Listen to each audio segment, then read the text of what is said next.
आदरणीय धर्म प्रेमी सज्जनों, सादर नमस्ते। मैं जेठालाल विश्वकर्मा आप सभी का हार्दिक अभिनंदन करता हूँ। महाभारत उद्योग पर्व अध्याय 25। ये कथा आपको सत्य महाभारत से सुनाई जा रही है। पिछले अंक में आपने सुना, शांति प्रस्ताव पर बोलते हुए भगवान श्री कृष्ण जी कौरव सभा में कहने लगे, हे मूर्ख दुर्योधन सुन, जब भाई को भाई मारने लगे तो विनाश होने में देर नहीं लगती। संपूर्ण देवता और असुर भी युद्ध में अर्जुन को नहीं जीत सकते। वह समस्त मनुष्यों और गंधर्वों द्वारा भी अजेय हैं। अतः तुम युद्ध का विचार त्याग दो।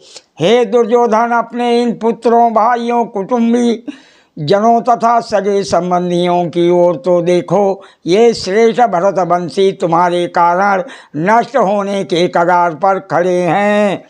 अतः तुम पांडवों के साथ संधि करके तथा अपने हितैषी सुहृदों की बात मान करके मित्रों के साथ प्रसन्नतापूर्वक रहते हुए तुम चिरकाल तक कल्याण के भागी बने रहो।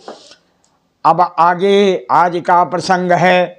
भीष्म, द्रोण और विदुर का दुर्योधन को समझाना, दुर्योधन का पांडवों को राज न देने का निश्चय, श्री कृष्ण जी का दुर्योधन को फटकारना, दुर्योधन का उन्हें कैद करने की सम्मति देना। महाभारत की कथा सुनाते हुए महर्षि वैशंपायन जी कहते हैं, हे भरत श्रेष्ठ जन्मेजय जी, श्री कृष्ण जी का पूर्वोक्त वचन सुनकर शांतनु नंदन भीष्म जी ने ईर्षा और क्रोध में भरे रहने वाले दुर्योधन से इस प्रकार कहा, हे तात, श्री कृष्ण जी ने सुहृदों में परस्पर शांति बनाए रखने की इच्छा से जो बात कही है उसे स्वीकार करो, क्रोध के वशीभूत मत हो। हे तात, महान आत्मा केशव की बात ना मानने से तुम कभी सुख, सौभाग्य और कल्याण नहीं पा सकोगे। कुलघाती तथा कुपुरुष मत बनो, कुबुद्धि से कलंकित होकर कुमार्ग पर मत चलो और अपने माता पिता को शोक सागर में ना डुबो। भीष्म जी का कथन समाप्त होने पर द्रोणाचार्य जी ने दुर्योधन से कहा, हे महामते, श्री कृष्ण और भीष्म ने जो कुछ कहा है उसका पालन करो। हे तात, हे भारत, तुम्हारा वास्तविक हित चाहने वाले श्री कृष्ण जी और भीष्म जी का मत ही यथार्थ है। यदि तुम इसे ग्रहण नहीं करोगे तो पीछे पछताओगे। विदुर जी बोले, हे भरत भूषण दुर्योधन, मैं तुम्हारे लिए शोक नहीं करता। मुझे तो तुम्हारे इन वृद्ध माता पिता गांधारी और धृतराष्ट्र के लिए भारी शोक हो रहा है, क्योंकि ये दोनों तुम जैसे सहायक के कारण मित्रों तथा मंत्रियों के मारे जाने पर पंख कटे हुए पक्षियों की भांति अनाथ असहाय होकर विचरेंगे। धृतराष्ट्र जी बोले, हे दुर्योधन, मेरी बात पर ध्यान दो। महात्मा श्री कृष्ण जी ने जो बात कही है वो अति कल्याणकारक, योगक्षेम की प्राप्ति कराने वाली और चिरकाल तक स्थिर रहने वाली है। तुम इसे स्वीकार करो। हे तात, तुम श्री कृष्ण जी को मध्यस्थ बनाकर युधिष्ठिर के पास जाओ और पूर्ण रूप से अपना मंगल संपादन करो। हे दुर्योधन, तुम मेरी इस आज्ञा का उल्लंघन मत करो। यदि तुम शांति की प्रार्थना करने वाले श्री कृष्ण जी का जो तुम्हारे हित की बात बता रहे हैं तिरस्कार करोगे, उनकी आज्ञा नहीं मानोगे, तो तुम्हारा पराभव हुए बिना नहीं रह सकता। महर्षि वैशंपायन जी कहते हैं, हे राजन जन्मेजय जी, कौरव सभा में ये अप्रिय वचन सुनकर दुर्योधन ने यशस्वी महाबाहु वासुदेव नंदन श्री कृष्ण जी को यह उत्तर दिया। दुर्योधन बोला, हे केशव, आपको सोच विचार कर ऐसी बातें कहनी चाहिए। आप तो विशेष रूप से मुझे ही दोषी ठहराकर मेरी ही निंदा कर रहे हैं। मैं देखता हूँ कि आप विदुर जी, आचार्य द्रोण अथवा भीष्म पितामह सभी लोग मुझ पर ही दोषारोपण करते हैं, अन्य किसी राजा पर नहीं। मुझे अपना कोई दोष दिखाई नहीं देता, परंतु राजा धृतराज सहित आप सब लोग अकारण ही मुझसे द्वेष करने लगे हैं। हे शत्रु दमन केशव, मैं अत्यंत सोच विचार कर दृष्टि डालता हूँ तो भी मुझे अपना कोई सूक्ष्म से सूक्ष्म अपराध भी दिखाई नहीं देता। हे मधुसूदन, पांडवों को जुए का खेल अति प्रिय था, इसीलिए वह उसमें प्रवृत्त हुए। फिर यदि मामा शकुनी ने उनका राज छीन लिया तो इसमें मेरा क्या अपराध हो गया? हमने पांडवों का क्या बिगाड़ा है? वह हमारे किस अपराध पर श्रेयों के साथ मिलकर हम धृतराष्ट्र पुत्रों का वध करना चाहते हैं? हम लोग किसी भयंकर कर्म अथवा भयानक वचन से भयभीत हो क्षत्रिय धर्म से अलग होकर साक्षात इंद्र के सम्मुख भी नतमस्तक नहीं हो सकते। शत्रुदमन, हे राधा नंदन करण, मैं क्षत्रिय धर्म का अनुष्ठान करने वाले किसी भी ऐसे वीर को नहीं देखता जो युद्ध में हम सब लोगों को जीतने का साहस कर सके।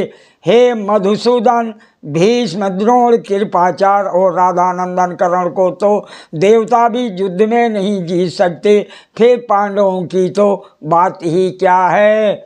हे जनार्दन, हम क्षत्रियों का यही मुख्य अर्थात प्रधान धर्म है कि संग्राम में हमें बाणशैया पर सोने का अवसर प्राप्त हो।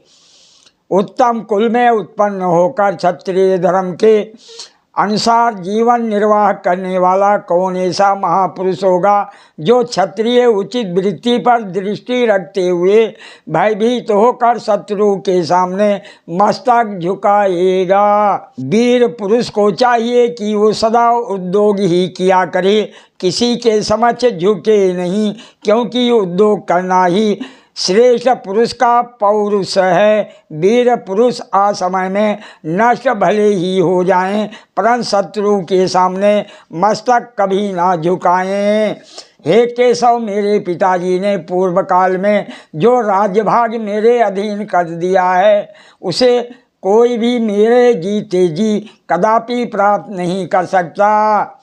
हे केशव, पांडवों को भूमि का उतना अंश भी नहीं दिया जा सकता जितना कि एक बारीक सुई की नोक से बिंध सकता है। आधा राज्य या 5 ग्रामों की तो बात ही क्या है। वैशंपायन जी कहते हैं, हे राजन जन्मेजय जी, दुर्योधन की बात सुनकर श्री कृष्ण जी के नेत्र क्रोध से लाल हो गए। फिर कुछ विचार कर उन्होंने कौरव सभा में दुष्ट दुर्योधन से इस प्रकार कहना प्रारंभ किया। श्री कृष्ण जी बोले, हे दुर्योधन, तुझे रणभूमि में वीरशैया प्राप्त होगी, तेरी ये इच्छा पूर्ण की जाएगी। तू मंत्रियों सहित धैर्य धारण कर, शीघ्र ही महान नरसंहार होने वाला है। हे मूर्ख, तू जो ये मानता है कि मैंने पांडवों के प्रति कोई अपराध नहीं किया है, तो इस संबंध में मैं सब बातें बताता हूँ। हे भूपालों, आप लोग भी ध्यान देकर सुने।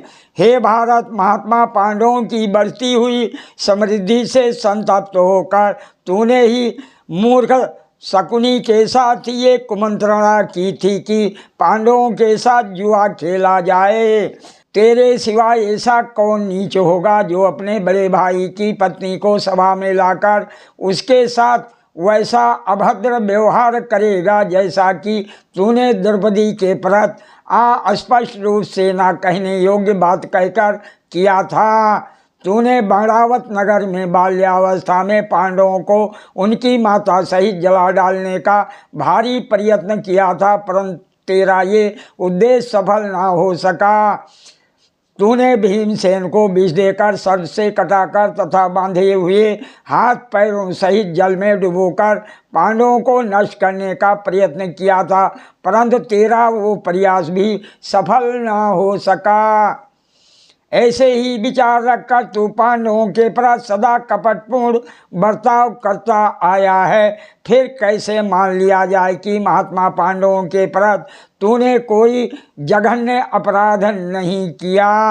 हे पापी, हे दुष्ट, तू याचना करने पर भी पांडवों को जो पैतृक राज्य भाग नहीं देना चाहता, वही तुझे उस समय देना पड़ेगा जब युद्ध भूमि में धराशायी होकर तू ईश्वर से भ्रष्ट हो जाएगा। माता पिता भीष्म, द्रोण और विदुर सबने तुझे बार बार कहा है कि तू संधि कर ले, शांत हो, परंतु हे राजन, तू शांत होने का नाम ही नहीं लेता। हे राजन, शांति स्थापित होने पर तेरा और युधिष्ठिर दोनों का ही महान लाभ है, परंतु तुझे ये प्रस्ताव अच्छा नहीं लगता। इसे बुद्धि की मंदता के सिवा और क्या कहा जा सकता है। महर्षि वैशंपायन जी कहते हैं, हे राजन जन्मेजय जी, जिस समय श्री कृष्ण जी ये बातें कह रहे थे, उसी समय दुशासन ने बीच में ही अमरसशील दुर्योधन से कौरव सभा में ये कहा। दुशासन ने कहा, हे राजन, यदि आप स्वेच्छा से पांडवों के साथ संधि नहीं करोगे तो प्रतीत होता है कौरव लोग आपको बांधकर कुंती पुत्र युधिष्ठिर के हाथ में सौंप देंगे। नरश्रेष्ठ पितामह भीष्म, आचार्य द्रोण और पिताजी ये राधानंदन कर्ण को, आपको और मुझे, हम तीनों को ही पांडवों के अधिकार में दे देंगे। महर्षि वैशंपायन जी कहते हैं, हे राजन जन्मेजय जी, भाई की ये बात सुनकर अभिमानी तथा माननीय पुरुषों का अपमान करने वाला धृतराष्ट्र पुत्र दुर्योधन अत्यंत क्रुद्ध हो फुंकार मारते हुए महासर्प की भांति लंबी सांसें खींचता हुआ विदुर, धृतराष्ट्र, भीष्म, द्रोण और श्री कृष्ण इन सब का अनादर करके वहाँ से उठकर चला गया। नरश्रेष्ठ दुर्योधन को वहाँ से जाते देख उसके सभी भाई, मंत्री तथा सहयोगी नरेश भी सबके सब उठकर उसके साथ चल दिए। इस क्रोध में भरे हुए दुर्योधन को भाइयों सहित सभा से उठकर जाते देख शांतनु नंदन भी सबने कहा, हे जनार्दन, मैं समझता हूँ कि ये सभी क्षत्रिय काल से पके हुए फल की भांति मृत्यु के मुख में जाने वाले हैं, इसीलिए ये सब के सब मोहवश अपने मंत्रियों के साथ दुर्योधन का अनुसरण कर रहे हैं। भीष्म जी का ये कथन सुनकर महापराक्रमी दशा कुल नंदन कमल नेत्र श्री कृष्ण जी ने भीष्म और द्रोण आदि सब लोगों से इस प्रकार कहा। श्री कृष्ण जी बोले, हे भरतवंशियों, आप लोग दुर्योधन, कर्ण, सुबल पुत्र शकुनी और दुशासन को बंदी बनाकर पांडवों को सौंप दो। हे महाराज धृतराष्ट्र, आप दुर्योधन को बंदी बनाकर पांडवों से संधि कर लें। हे क्षत्रिय शिरोमणि, ऐसा ना हो कि आपके कारण समस्त क्षत्रियों का विनाश हो जाए। सादर प्रणाम। जय श्री कृष्ण।